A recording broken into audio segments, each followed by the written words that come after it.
Hello and welcome to Songs for the Struggling Artist, the blogcast. This is going to be a rebroadcast like they do on the fancy public radio podcasts. I am out of town and I've been working on songs for the next one, but they are not ready to roll. So I'm going to give you an old favorite from the past, one that I was thinking about again recently, and seemed like it'd be fun to revisit. So here it is, episode 167, which is a little while ago. It is called This Hour's For You. It's from 2019. Enjoy. Hello, and welcome to Songs for the Struggling Artist, the blogcast. This is episode 167. And today's blogcast is directly related to an article in The Guardian, an opinion piece that was wildly shared in amongst my particular social media friend groups. If you don't travel in feminist circles, it's possible it did not make quite the rounds. So if you haven't seen it, you're in for a treat. It is by Bridget Schult, and it is called Women's Greatest Enemy, Lack of Time to Themselves. A lack of time to herself. Sorry, a woman's greatest enemy, ? A lack of time to herself. I suspect that Bridget Schult did not choose that title. I know whenever Rebecca Solnit writes something in The Guardian and then she posts it on Facebook, she's always like, "This title is not mine. I did not title it. This was not my title." So I suspect that the same is true here. Although the title I think is provocative and true. If also hard to remember. It's hard to remember. I think about this article all the time, and I cannot ever remember the exact wording. So, all that aside, if you get a chance to read that, I recommend it, or if you feel like it. Otherwise, just listen to this. It's all interwoven together. It's all of a piece. Also, kind of a factor in this one is a piece that a friend of mine wrote that I found kind of troubling, also connected to this article. And I didn't know what to do with it. And I talked about it for 3 days and finally wrote this piece.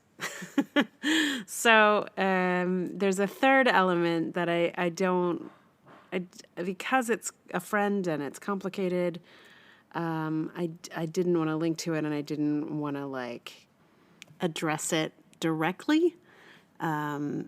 It's like a great conversation to have with the person in person if you can. But I read her piece as kind of a cry for help. I don't know if it actually was, but I could not provide the answer to that cry for help, so I just wrote this piece instead. Maybe that's not the best way. I don't know. Do you guys know what to do about this? Because, see, here's the thing. If you're friends of mine and you read something that from me that you think, oh, is Emily okay? Or something you think well, Emily's just written a load of bullshit. Am I supposed to not talk to her now? What am I supposed to do? What do you do? I don't know. It's not like some reporter wrote something in The Guardian, for example, and you can just fire off well, you obviously don't know what you're saying. But when it's someone that you have a relationship with and it's not as simple as responding to their ideas. So I sympathize if you have had that experience with something that I have written. It's complex, right? So yeah, but just know that if there is something that makes you kind of scratch your head and go, huh? And you wonder if I'm okay, feel free to check in and ask me if I'm okay, because I may be just fine, and holding an unpopular opinion or something. But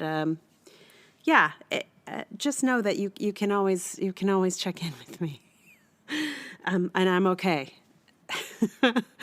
So that's a lot of stuff. But yeah, that's a whole factor that I didn't actually directly address in the piece. It's a big introduction for this one. All that said, this piece is called "This Hour is for You." My priorities seem pretty screwy to a lot of people. Because art is the most important thing to me, I tend to value my time more than money. There is not much that money can buy me that seems better than time to create in. This means that I have made quite a few sacrifices over the years. There are things I don't have, places I don't go, shows I don't see, experiences I fail to enjoy. But I do have time. I have time to write, time to stare out the window, time to learn new songs, time to play guitar. I have time to read and time to wonder if I'm wasting my time reading. It has not always been this way. At this point in my life, I know I could probably be less money poor if I was less time rich, but I'm actually reasonably comfortable with the current balance. It's not at all sustainable, and it won't last forever. But it is a gift for the moment. It's a gift I sometimes feel guilty about. Like, am I allowed to mull and ponder like this? Wouldn't I be a more productive member of society if I got out and sold something? Did some business? Or sent emails for a boss all day? But then I read Bridget Schultz's article, A Woman's Greatest Enemy, A Lack of Time to Herself, and something snapped.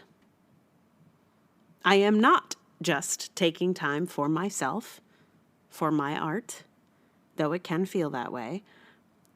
I am also taking time for all the women who can't spare an hour. By taking time for myself the way Popeye takes spinach, I can, perhaps, begin to counteract the way the patriarchy has stolen so much time from women over the years. I don't just take an extra hour for myself. I can take one for Henry David Thoreau's mother and sister who did his laundry and made him meals while he rode out by the pond. I don't just retreat to solitude for me and my play. I do it for Alma Mahler, who might have taken some time for herself instead of tiptoeing around her husband. I take abundant time for all my friends, caught up in the mesh of childcare, who cannot take more than 15 minutes at a time to do much of anything for themselves, much less work on their art. It feels as though it is my solemn duty, as a woman unburdened with the usual domestic duties, with my particular tolerance for financial insecurity, to take as much advantage of time alone as humanly possible. I would have thought that by now, what with the progress that has been made, we could have made some space for women's creativity. But no. Creative pursuits are still largely seen as a man's rightful place. When have you heard a woman called a genius? When have you heard of a woman gifted with time who was supported and catered to in the way that all the geniuses were? Are there women who have managed to grab moments of creativity in the cracks of their domestic lives? Of course. But I am heartbroken for all the women who never got a full afternoon to themselves to just drop into their own minds or their creative work. There are probably many women who have never even tasted uninterrupted time and might believe they do not need it. They may feel a stolen moment or two is enough to get some art done. Neuroscience says otherwise. Humans are not nearly as good at multitasking as we think. We are also incredibly good at fooling ourselves on this front. Why, I just happen to think better when I have Twitter scrolling by me. But what wonders might the women hemmed in by domesticity have made if they'd had more than a whisper of time to create in? We might have called a woman a genius once in a while instead of just catering to the boy geniuses. And the thing is, it's not just geniuses who have been catered to in this way. Women have lost acres of time to as many, if not more, dolts as they have to geniuses and all levels in between. Many a man thinks himself a Henry David Thoreau, and many a woman does his laundry as if he were. Sometimes I think I do not deserve to take time alone because I am not genius enough, or because I haven't achieved the sort of success I imagined would justify having taken time. But fuck that. Just fuck it. I will pretend to be a motherfucking genius even when I least feel like one. I deserve it. I will treat myself like a 19th century boy genius. I will cater to myself, give myself the best chance I can get, and enjoy every goddamn minute. So, in honor of all the women who can find nary a minute alone in which to create, I pledge to stop feeling guilty for my productive solitude. I pledge to soak up every minute, every hour, and make the best work I can make. I'm guessing that for the women without a minute, for the mothers and the movers, this hour that I honor them with is actually not nearly as good as actually having an hour. So I also pledge to give some hours to help watch your child or aging loved one so you can have an actual hour. If you're in my city, you have some hours in my bank that I will happily give you so you can create too. You genius woman.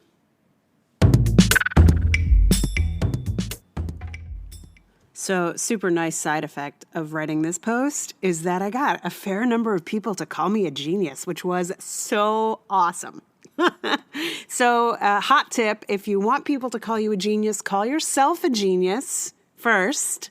And then they just roll in. It was so awesome. I got to tell you, it's nice. I get it, man. I will be Henry David Thoreau. It is sweet. I will take it. Thank you. Seriously, it is so nice. Yeah, and also there were a couple of people who really felt that I'd written it for them, and that's also really gratifying. So that is also great. The song here today is "Solitude Standing" by Suzanne Vega, and in learning it, I realized where my kind of dominant aesthetic came from for a long time.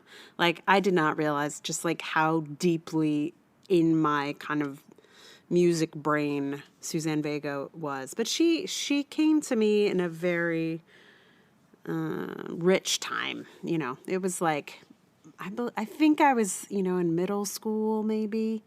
It's like early adolescence, and that was a really formative moment. And this song was not one of my favorites. I mean, I loved the album, but this song in particular it wasn't in my top 5 even. But I really enjoyed working on it and figuring it out and playing with it a little bit. And what I kind of love about this song, so, it's sort of a personification of solitude, which, this piece is about getting some good solitude. And there's something about this song where solitude is this person, and it's not like joyous necessarily. Like, solitude is like a little creepy in this song, I think. I mean, first of all, she's, healing and important, but there's also this layer of like, oh, there's something fearful in it as well. And I think sometimes when people are like, oh, I don't need to have time to myself to write or, think or make art or whatever, it's like coming from a place of, like it can be scary. It can be scary to like spend time confronting the universe or whatever. I mean, I feel like so many of us have rituals around being able to like drop into a creative mind in that space, but it's not necessarily easy. It's not like, I can see why people are like, no thanks, I'm good. I'm just going to create in this crowd of people with 5 interruptions every 2 minutes. Like, I can see why that seems like a good idea. But there is, I think, solitude offers a deeper dive, ultimately. And if you want to make things that are truer and truer, then it's kind of important. So, yeah, yay for solitude. Woohoo! So this song, I pulled out my electric guitar, which if you're listening to the podcast a lot, you'll know I have not played in months and months and months and months. It's been mostly Ukulele City over here for the last month, but even before that, I was mostly just playing my acoustic, and so this song, I pulled out my electric, Miss Charlotte Bronte. And I wish that I could figure out how to use my amp, like I tried recording through the mic from my amp and it did not work. So the delay effect that I was hoping to use that I found on the amp, I could not recreate exactly in GarageBand, but I found a thing that made me almost as happy. So I mess around a little bit with the delay and echo and reverb and all of that fun stuff. Yeah, I don't think, is there anything else I want to tell you about this song? I don't know. So, yeah, Solitude Standing is coming up in a moment. Meanwhile, if you would like to support the podcast, what you're doing right now, like listening, is first step and awesome, and thank you. Letting someone know about it is great. Also, writing reviews on various podcast apps, I think especially the Apple Podcast iTunes situation. That's also good. 5 stars everywhere. Just spread stars like they're going out of style for this genius person that is talking to you right now. Thank you very much. It is not easy. Anyway, so that's a good thing to do. Pass it on to people. Also, if you'd like to support the podcast with some dollars or whatever your currency, that is also much appreciated and helpful. Patreon is my prime support, and that is patreon.com/Emily R. Davis. You can join my merry band of amazing supporters there, or you can shoot me a little donation at PayPal or Ko-fi. Links to all that stuff are in the show notes. And just keep with me, y'all. Thank you for listening of all the things. So, without further ado, the other thing I just wanted to mention again is that I got interviewed by the fantastic Michael Herron on his podcast, Mikey Pod, and a lot of folks have been listening to that and letting me know that they enjoyed that conversation. So if you want to check that out, it's in his podcast feed, Mikey Pod. So, share the love, y'all. Share it. And thank you again for listening. And here is Solitude Standing.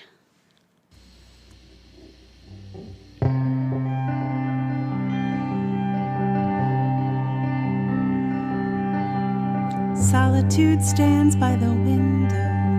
She turns her head as I walk in the room. I can see by her eyes she's been waiting. standing in the slant of the late afternoon, and she turns to me with her hand extended. Palm is split with a flower with a flame.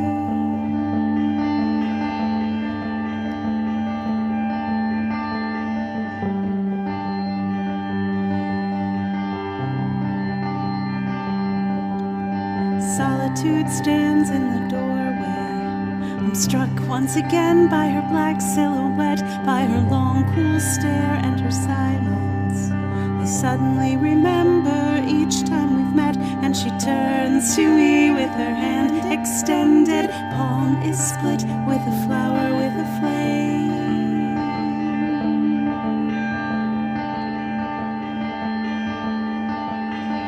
And she says, I've come to set a twisted thing straight. And she says, I've come to lighten this dark heart. As she takes my wrist, I feel her imprint of fear.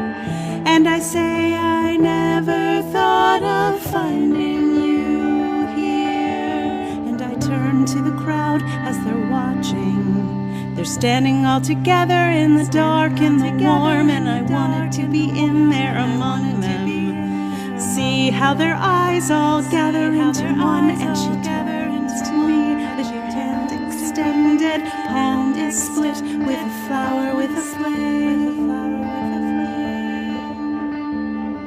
And she says, I've come to set a twisted thing straight. And she says, I've come to lighten this dark heart. As she takes my wrist, I feel her imprint of fear. And I say, I never thought of finding you here.